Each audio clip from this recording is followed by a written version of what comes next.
today we are going to do something a little bit different. We're going to be doing a book tag. So I found this book tag online. I will link the original down below so that you can check it out yourself. And I've got my laptop here, so I'm just going to go through the questions and answer them. Let me know if you have any opposing opinions, if you agree. I'd love to hear your thoughts in the comments below. So let's get started. So our first question today is, how many books are too many books in a series?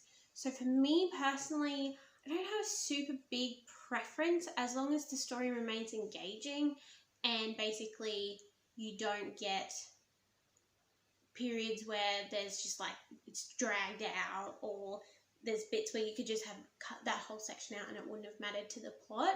That's when I think that books can and book series can drag on too long. Typically though, I am probably like the normal person and trilogies are always a good number to go with. But I'm also happy to read super long series as well. So I've got like the series of Unfortunate Events. I've got Harry Potter, which is obviously longer than 3 books. I've got, what else do I have? That's more than 3 books. I've been collecting The Wheel of Time, and that's 15 books. So I'm not afraid to read more, but I think like a trilogy is a good number if you're not a super big reader. But yeah, it doesn't really matter as long as the plot remains good. 2. How do you feel about cliffhangers? I like cliffhangers as long as there is a book to follow up. If you put a cliffhanger at the end and then you decide to cancel your series, that upsets me. So if you're going to follow it up and the follow-up is going to be good, absolutely all for it. Love a good cliffhanger. Who wouldn't? It makes you want to buy the next book. I do also like though when a book can comfortably come to a resolution in such a way that if you didn't want to proceed with the series, you could and still be satisfied. But I like cliffhangers. Question 3, hardback or paperback? For me, this one's really easy. I love paperbacks. I don't really like hard copies. I only really like hard copies if I'm collecting like vintage books or antique books or something like that. Mostly because they didn't really have paperbacks back then. Most of the paperbacks didn't survive. But for now, I like paperbacks. I also don't really go for audio or ebooks. I will if there's something that really like grabs my attention, but paperbacks for the win. My favorite book. So currently, oh, that's really tricky. I'd say currently my favorite book is probably The Night Circus. But my favorite book series would be the Eden trilogy, which I've got here, which I love. I'll just bring this one over for you. So this is my favorite series. It's called the Eden trilogy and it's by Kerry Taylor. It was the first book series that made me cry and yell and all of the emotions. Number 5, my least favorite book. I'm sure you've seen the rant already. If you haven't, I'll link that one down below. But my least favorite book that I have read, that I actually finished, would be The Secret History. I didn't like it. It wasn't for me. Yeah, if you want to see my opinion about that, check out the video below. Question 6, love triangles, yes or no? I am not a huge fan of a love triangle. Like, for example, take Hunger Games, which is a pretty famous love triangle. I felt that Katniss shouldn't have ended up with Peter. A lot of people are on the Peter train. I did not like the Peter train because to me, the person, I don't know. I like that the person who captivates your heart in the first place in such a strong way remains that person the whole way through. I don't like when people chop and change their minds. That's when it comes to love anyway. That's just my opinion. Obviously, it's probably a bit more realistic that, well, for a lot of people, that they don't always love the same person, or they thought they loved someone heaps but then someone else comes along and they love someone a lot more. But for me, I like I always loved this person and I stuck with it even if I was tempted by someone else or whatever. I like that they end up with the person that I think they should end up. So I'm not a huge fan of love triangles. I prefer there to just be like a clean cut romance with no complications apart from the external stuff that's going on. So like maybe there's robots or whatever and they're being attacked by robots, like, and you don't know if they're going to die or whatever. I like that, whereas I don't like people interfering with a love story. But that's just me. Okay, the most recent book you just couldn't finish. For me, that was The Seven Husbands of Evelyn Hugo. I thought that was going to be a very different book to what it turned out to be. It ended up being something that isn't my taste. It was, I think it's just because like there was a lot of drama, there was a lot of secrets and hidden stuff like that. I don't know, I wasn't expecting and I didn't really like, but that's just me. So I didn't actually finish that book because it didn't go in a direction that I felt comfortable reading about. Like, more so the fact that like to me it read almost like she just used these men to get where she wanted to be, and I didn't really like that, so I didn't finish it. A book that I'm currently reading, so the book I'm currently reading is Earthsea. I am really looking forward to this one because I believe that the Studio Ghibli movie Tales of Earthsea is to do with this book. I don't know whether it like is the movie about the book or if it's like preceding the book. I don't really know, so I'm really looking forward to reading it to find out because I really liked the Studio Ghibli movie. The last book I recommended to somebody. So the last book that I recommended to somebody, I mean, apart from on the YouTube channel, which you've already seen my book recommendations, the last book that I recommended to somebody in person was probably Before the Coffee Gets Cold. It is I guess you'd call it a sci-fi book about this cafe where these people can travel back in time. I really, really loved that book. I thought it was really profound and I feel like everyone should read that book. I will be doing a separate review about that one, so just keep your eyes peeled. But yeah, I did recommend that one to some people in my life. The oldest book that I've read. So the oldest book that I've read is the Bible. I love the Bible. But I don't know about the oldest fictional book that I've read. Newest book that I've read would be Richard Osman's The Man Who Died Twice, because that only came out a few weeks ago, back in October. Was it September? I can't quite remember, but that was the latest release that I have read. Ooh, favourite author. Okay, my favourite author of all time, it's probably a pretty close tie between George Orwell and H.G. Wells. I love them a lot. I have been collecting their different books so that I can go through them all. I will actually be doing a dedicated H.G. Wells video at some point because I have slowly been building up my collection of H.G. Wells and reading them. And like George Orwell, he's just like so thought-provoking and just, he writes in such a good way. Like 1984 is really closely one of my favourite books of all time.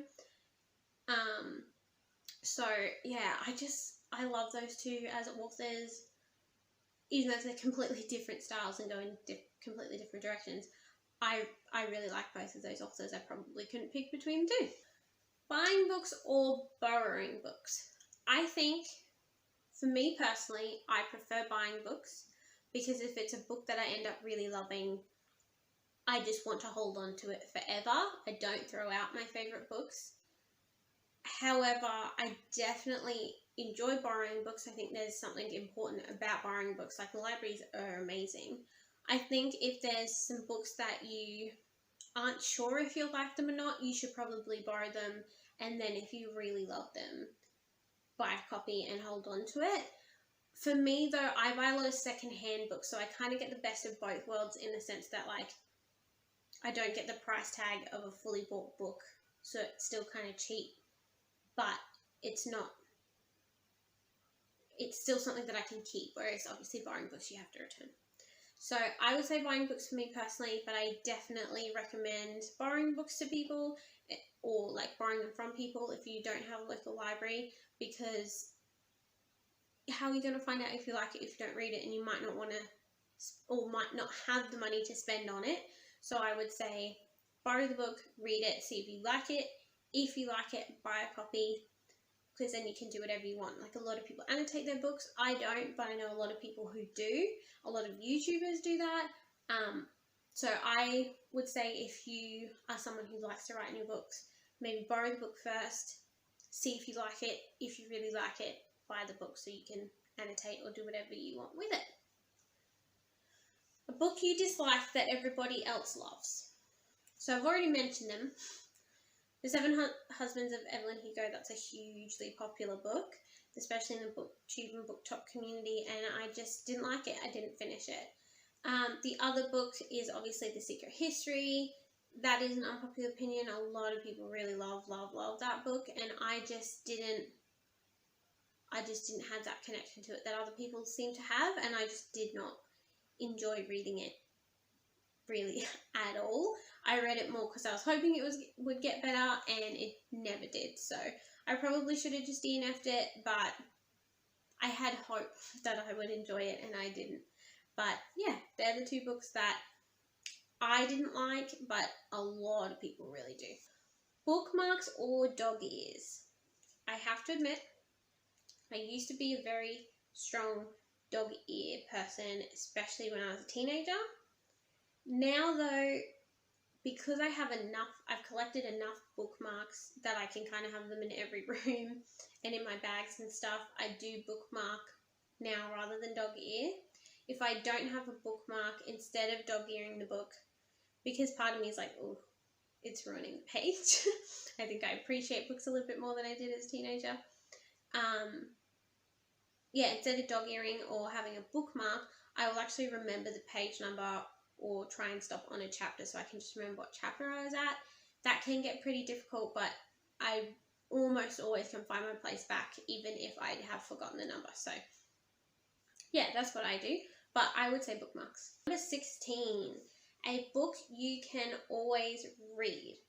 So I'm assuming this is like one that you would reread again and again.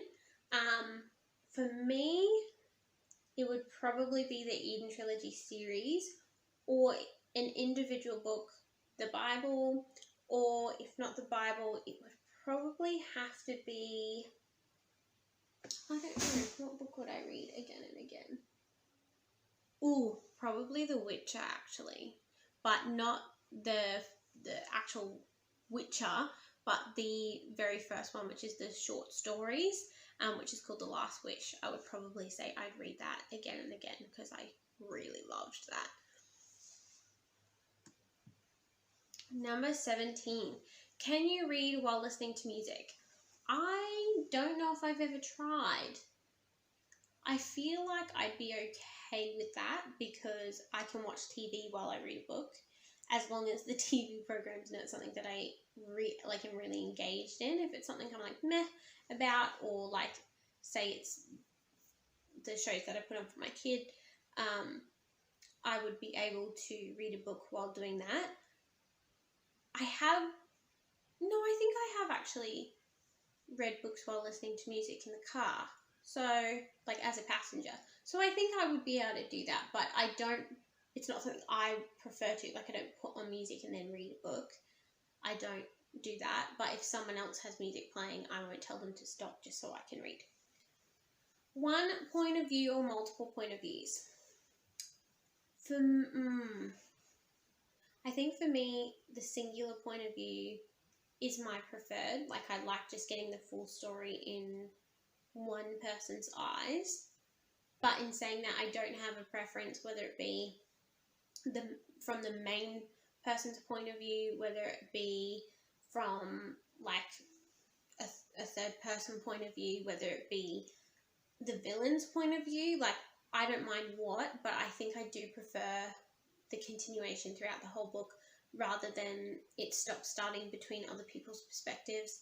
I think I'm the same with that about like time jumps as well, because like I understand why they do it, because it makes you go, oh, I just want to finish this chapter so I can get back to this other storyline and so forth. But it ends up being too strong a desire for me, and I end up wanting to skip chapters rather than read the whole thing just to get to the bit I want, which is frustrating to me, because the whole time I'm then reading that chapter I have to go, like, just read it, like, you don't need to skip it, like, just be patient.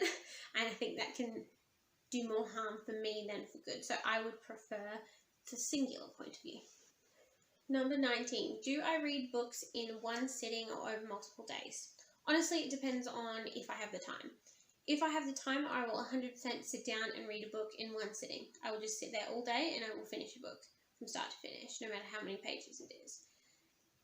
If I don't have time to do that though, like I'm being pulled away by something, I have something on, obviously things take multiple days. I prefer reading it in one sitting though, because like you're fully immersed, you don't have to break away from that, you don't have to break away from the experience that you're having, which I much prefer obviously than stopping and starting here and there. But I totally think that reading it in multiple sittings is easier in the sense that it fits better around your life. Like I never go into a book going, I have to finish this in one sitting. So if you feel that way, I feel like you'd end up reading less books because you probably wouldn't have the time. But I do prefer reading it in one sitting if I can. Number 20, who do I tag to do the book tag? So I am going to tag in the book tag. I'm going to tag Desi from Darling Desi. I know she has no idea who I am, but I love her book channel, and I totally recommend it, so I'll link her down below. And if for whatever reason she ends up ever seeing this video, I tag you, Desi. Alrighty, well that is my video for today. I hope you liked the book tag. Let me know if you want to see more things like this in the future. I might even do a little would you rather or something like that, where you guys can give me some questions or things to answer, and I will answer those ones for you. So let me know in the comments below what you thought of this video. If you have any questions you want to ask me, and I will do the best I can to answer them. I hope you have a great week. Bye!